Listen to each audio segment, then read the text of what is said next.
Assalamu alaikum, bienvenue à tous. Avant de parler des 5 mots qui résument le Coran, il faut d'abord parler d'une chose très importante. Cette chose, c'est une parole qui est la plus importante des paroles, la plus importante dans toute ta vie. Cette parole, c'est La ilaha illallah. Chaque prophète est venu pour La ilaha illallah.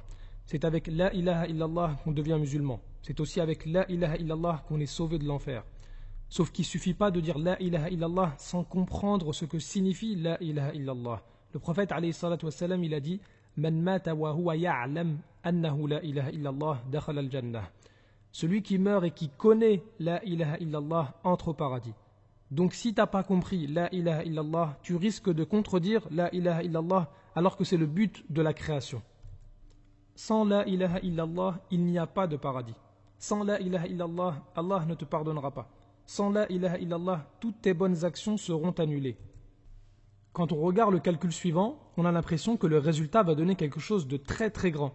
Sauf que si on regarde bien, il y a une multiplication par 0. Et quand on multiplie quelque chose par 0, ça fait 0. Et donc si tu viens au jour du jugement avec plein de bonnes actions, mais que tu n'as pas La ilaha illallah, tout sera annulé. Alors ça veut dire quoi La ilaha illallah? Si tu crois que La ilaha illallah, ça veut dire qu'Allah c'est le seul créateur, ça suffit pas. Tu peux croire qu'il y a un seul créateur, mais ne pas l'adorer ou adorer quelqu'un d'autre. Alors c'est quoi le sens de La ilaha illallah? En arabe, La, c'est la négation. Ilaha, c'est celui qui est adoré. Illa, sauf. Allah, Allah qui est le Seigneur de l'univers. Donc La ilaha illallah, ça veut dire il n'y a qu'Allah qui mérite d'être adoré. Car il existe de fausses divinités. Il en existe plusieurs qui sont adorées en dehors d'Allah. Tu dois donc être convaincu qu'Allah est le seul qui mérite d'être adoré.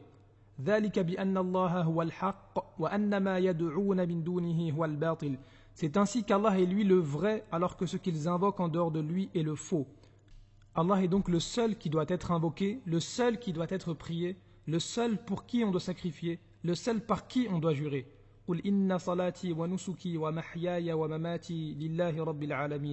Dis en vérité ma salat, mes actes de dévotion, ma vie et ma mort appartiennent à Allah, Seigneur de l'univers. Maintenant que tu sais que La ilaha illallah, ça veut dire La ma'bouda bihaqqin illallah, c'est-à-dire qu'Allah est le seul qui mérite l'adoration, et que tu sais que cette parole c'est la plus importante, on peut donner les 5 mots qui résument le Coran. Al-Hassan al-Basri rahimahullah a dit tous les livres qu'Allah a révélés sont résumés dans le Coran. Et le Coran est résumé dans Surat al-Fatiha, qui est la première sourate du Coran. Et Surat al-Fatiha est résumé dans le verset suivant Iyyaka na'budu wa iyyaka nasta'in. C'est toi seul que nous adorons et c'est toi seul dont nous implorons secours. Ces 5 mots résument tous les livres qu'Allah a révélés et on est obligé de les réciter chaque jour en prière. Iyyaka na'bud, c'est le but de la vie.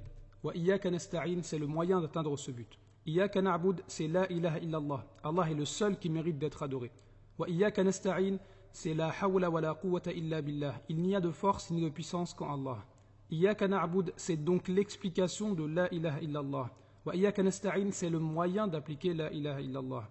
Iyyaka na'bud, c'est adorer Allah qui est le seul créateur, tout vient de lui. Wa iyyaka nasta'in, c'est placer sa confiance en Allah, sans lui on ne peut rien faire. Iyyaka na'bud, c'est une guérison contre l'hypocrisie. Wa iyyaka nasta'in, c'est une guérison contre l'orgueil. Iyyaka na'bud, c'est le droit du créateur. Wa iyyaka nasta'in, c'est le droit des créatures. Si tu veux adorer Allah sans son aide, tu n'y arriveras pas. Si tu demandes l'aide à Allah sans l'adorer, tu n'y arriveras pas. Il te faut les deux. Iyyaka na'bud, tu l'adores lui seulement. Wa iyyaka nasta'in, c'est à lui que tu demandes l'aide. Le Coran, c'est donc le détaillé de Iyyaka na'budu wa iyyaka nasta'in.